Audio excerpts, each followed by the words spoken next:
नमस्कार दोस्तों, आप सभी का एक बार फिर से स्वागत है नई वीडियो में। आज हम एक ऐसे पर्व की बात करेंगे जो कि पूरे देश में बड़ी हर्ष और उल्लास से बनाया जाता है, जिसका नाम है गणेश विसर्जन। तो चलिए जानते हैं गणेश विसर्जन के धार्मिक, सांस्कृतिक और ऐतिहासिक महत्व को। तो चलिए शुरू करते हैं।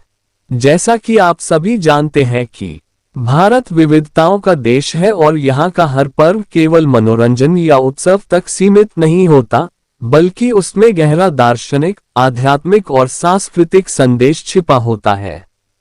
इन्हीं पर्वों में सबसे लोकप्रिय और भव्य पर्व है गणेश चतुर्थी, जिसे पूरे देश में बड़े उत्साह और श्रद्धा से मनाया जाता है।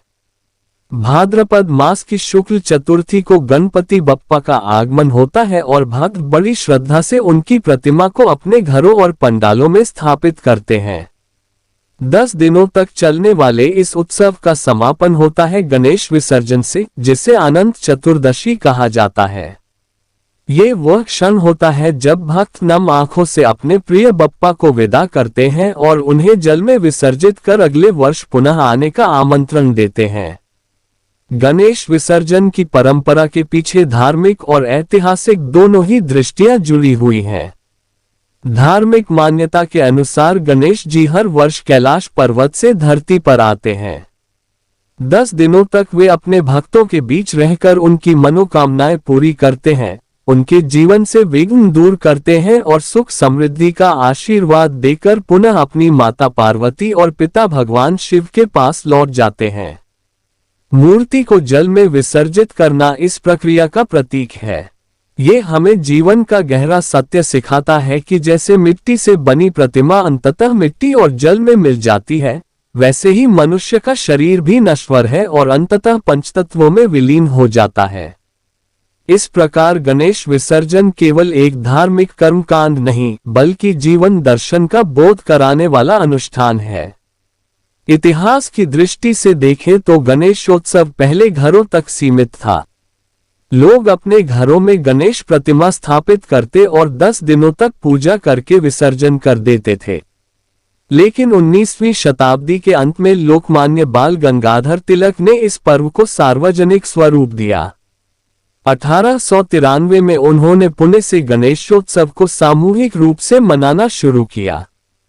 उस समय ब्रिटिश शासन ने भारतीयों को बड़े पैमाने पर एकत्र होने पर रोक लगा रखी थी। तिलक ने धार्मिक आस्था के बहाने लोगों को एक मंच पर जुटाने का उपाय खोजा। गणेशोत्सव इसके लिए सबसे उपयुक्त माध्यम बना, क्योंकि गणपति बप्पा सभी वर्गों और समुदायों में पूजनीय हैं। इस प्रकार गणेश विसर्जन केवल धार्मिक आयोजन नहीं रहा, बल्कि स्वतंत्रता संग्राम में सामूहिक चेतना और एकता का प्रतीक बन गया। विसर्जन यात्रा में हजारों लाखों लोग एकत्र होकर बप्पा की जयकार करते और इसी बहाने राष्ट्रीय एकता का संदेश समाज में फैलता। गणेश विसर्जन की प्रक्रिया भी बड़ी रोचक और भावनात्मक होती है। घरों में जब बप्पा को विदा किया जाता है तो पूरा परिवार मिलकर पहले उनकी आरती करता है। प्रसाद अर्पित किया जाता है और श्रद्धा से उनसे प्रार्थना की जाती है कि वे अगले वर्ष भी इसी प्रकार उनके घर पधारें। इसके बाद प्रतिमा को पानी में विसर्जित किया जाता है। कहीं यह विसर्जन नदी या तालाब में होता है तो कहीं कृत्रिम जलाशयों में। सार्वजनिक पंडालों में विसर्जन का दृश्य और भी भव्य होता है। ढोल ताशों की गूंज, नृत्य, गीत, भजन, कीर्तन और चारों ओर गूंजते जयघोष वातावरण को अत्यंत ऊर्जा और उत्साह से भर देते हैं। विसर्जन यात्रा में कोई अमीर गरीब, स्त्री पुरुष, जाति भाषा का भेद नहीं रहता। सब एक साथ बप्पा को विदा करते हैं। यही दृश्य भारतीय समाज की एकता और भाईचारे की झलक प्रस्तुत करता है। गणेश विसर्जन का धार्मिक महत्व भी अत्यंत गहरा है।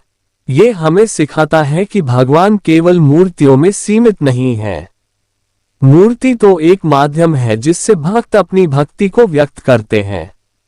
10 दिनों तक प्रतिमा के रूप में बप्पा हमारे बीच रहते हैं, लेकिन विसर्जन के बाद वे निराकार होकर हर जगह विद्यमान हो जाते हैं। यह अद्वैत वेदांत के सिद्धांत का प्रत्यक्ष अनुभव है, जिसमें साकार से निराकार की ओर यात्रा का भाव निहित है।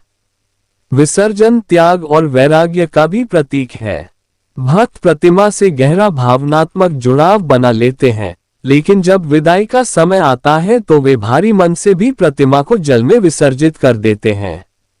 ये जीवन का वह सत्य है जिसे हर मनुष्य को स्वीकार करना पड़ता है। हर मिलन का एक बिछोह होता है और हर शुरुआत का एक अंत होता है। सांस्कृतिक दृष्टि से देखें तो गणेश विसर्जन भारतीय समाज की विविधता और एकता का अनोखा संगम है। विसर्जन यात्रा केवल पूजा या अनुष्ठान भर नहीं होती, बल्कि यह लोक संस्कृति का अद्भुत प्रदर्शन भी है। महाराष्ट्र में ढोल ताशे और लेजीम की गूंज सुनाई देती है तो आंध्र और कर्नाटक में नृत्य और भजनों का विशेष आयोजन होता है। उत्तर भारत में गणेश विसर्जन की शोभायात्राएं लोकगीतों और रंगीन झांकियों से सजी होती हैं। इस प्रकार हर क्षेत्र अपनी परंपरा के अनुसार बप्पा को विदा करता है, लेकिन मूल भाव एक ही रहता है, बप्पा अगले वर्ष पुनः पधारे। आज के समय में गणेश विसर्जन से जुड़ा एक नया आयाम है पर्यावरण संरक्षण। पहले प्रतिमाएं मिट्टी से बनाई जाती थीं और प्राकृतिक रंगों से सजाई जाती थीं। ये प्रतिमाएं आसानी से जल में घुल मिल जाती थीं, लेकिन आधुनिक समय में प्लास्टर ऑफ पेरिस और रासायनिक रंगों से बनी प्रतिमाएं प्रचलन में आ गईं, जिससे नदियों और तालाबों का जल प्रदूषित होने लगा। इससे मछलियों और जलीय जीवों का जीवन प्रभावित हुआ और जल की गुणवत्ता भी बिगड़ने लगी। इसी कारण अब समाज और सरकार पर्यावरण अनुकूल गणेशोत्सव पर बल दे रहे हैं। लोग पुनः मिट्टी की प्रतिमाओं, प्राकृतिक रंगों और कृत्रिम तालाबों का उपयोग करने लगे हैं। ये दिखाता है कि परंपरा के साथ साथ हमें प्रकृति और पर्यावरण की रक्षा की जिम्मेदारी भी निभानी चाहिए। दार्शनिक दृष्टिकोण से गणेश विसर्जन हमें जीवन का गहरा संदेश देता है। गणेश प्रतिमा का आगमन जन्म का प्रतीक है, 10 दिनों की पूजा जीवन की यात्रा है और विसर्जन मृत्यु और मोक्ष का प्रतीक है। ये हमें सिखाता है कि संसार की हर वस्तु क्षणभंगुर है। शरीर मिट्टी से बना है और अंततः मिट्टी में ही मिल जाएगा। केवल आत्मा अमर है और परमात्मा शाश्वत है। विसर्जन के समय गूंजने वाला नारा गणपति बप्पा मोरया, अगले बरस तू जल्दी आ, इस दार्शनिक संदेश को भावनात्मक रूप देता है। इसमें विदाई का दुख भी है और पुनः मिलने की आशा भी। यही आशा और विश्वास भक्तों को जीवन में उत्साह और ऊर्जा से भर देता है। गणेश विसर्जन का महत्व इतना व्यापक है कि इसे केवल एक धार्मिक अनुष्ठान कहना उसकी गहराई को कम कर देना होगा। ये पर्व हमें आस्था, त्याग, एकता, संस्कृति, पर्यावरण संरक्षण और जीवन दर्शन सभी की शिक्षा देता है।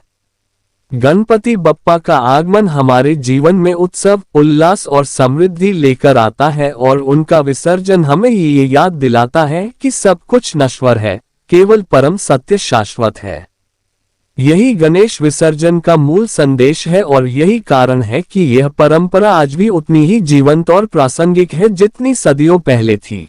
यदि आप भी गणपति बप्पा के भक्त हैं तो कमेंट बॉक्स में गणपति बप्पा मोरया जरूर लिखें और अगर वीडियो अच्छी लगी तो वीडियो को लाइक और शेयर कीजिए और ऐसे ढेर सारी मजेदार वीडियो देखने के लिए चैनल को सब्सक्राइब कीजिए।